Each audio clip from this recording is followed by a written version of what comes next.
रक्षकच बनला भक्षक। शेवगाव घोटाळ्यामध्ये लाच मागणारा पोलीस कर्मचारी अखेर निलंबित। नमस्कार, मी प्रियंका आणि तुम्ही पाहताय आय लव्ह नगर न्यूज। रक्षकच जेव्हा भक्षक बनतो तेव्हा काय होतं? शेवगावच्या शेअर मार्केट घोटाळ्यामध्ये कोट्यवधी रुपये गमावलेल्या गुंतवणूकदारांना न्याय मिळण्याऐवजी लाचेचा फटका मिळालाय। तपासाच्या नावाखाली लाखो रुपयांची लाच मागणाऱ्या आर्थिक गुन्हे शाखेच्या पोलीस कर्मचाऱ्यावर अखेर निलंबनाची कारवाई झाली आहे। आता हे प्रकरण नेमकं काय आहे ते सविस्तरपणे जाणून घेऊयात। शेवगाव येथील कोट्यवधी रुपयांच्या शेअर मार्केट घोटाळ्याची राज्यभरात मोठी चर्चा झाली होती। याच बहुचर्चित शेअर मार्केट घोटाळ्याच्या तपासादरम्यान गुंतवणूकदारांकडून लाखो रुपयांची लाच मागितल्याचा गंभीर आरोपानंतर आर्थिक गुन्हे शाखेतील पोलीस अंमलदार दिनेश राठोड याला निलंबित करण्यात आले। जिल्हा पोलीस अधीक्षक मुमक्का सुदर्शन यांनी काल मंगळवारी रात्री याबाबतचे आदेश काढले आहेत।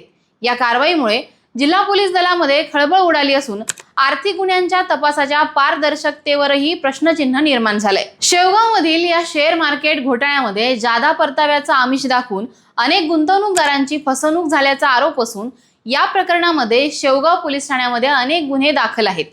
काही गुन्ह्यांची व्याप्ती ही मोठी असल्याने त्यांचा तपास हा आर्थिक गुन्हे शाखेकडे वर्ग करण्यात आला होता। मात्र तपासादरम्यानच संबंधित गुंतवणूकदारांकडून पैसे उकळण्याचा प्रकार सुरू असल्याचे आरोप हे पुढे आले होते।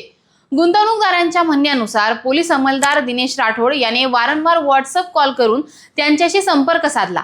चौकशीच्या नावाखाली नोटिसा बजावून भेटण्यासाठी बोलवलं। त्यानंतर तुम्हालाही या गुन्ह्यामध्ये आरोपी केलं जाईल अशी भीती दाखवत स्वतःसह वरिष्ठ अधिकाऱ्यांसाठी लाखो रुपयांची मागणी केल्याचा गंभीर आरोप या प्रकरणामध्ये करण्यात आलाय। या आरोपांबाबत काही व्हिडिओ हे सोशल मीडियावर व्हायरल झाले होते। त्यानंतर या प्रकरणाची गंभीर दखल घेण्यात आली।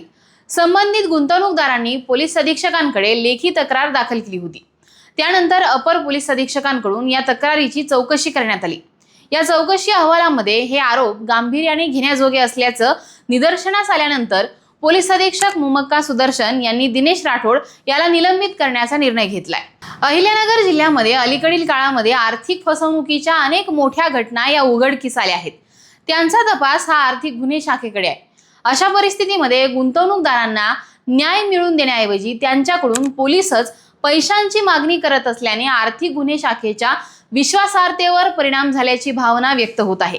त्यामुळे या प्रकरणात कठोर कारवाई करून पोलीस दलातील शिस्त ही अबाधित ठेवण्याचा संदेश देण्यात आल्याचं बोललं जात आहे। तुम्हाला या संपूर्ण प्रकरणाबद्दल नेमकं काय वाटतं हे आम्हाला कमेंट करून सांगा आणि पाहत राहा आय लव्ह नगर न्यूज।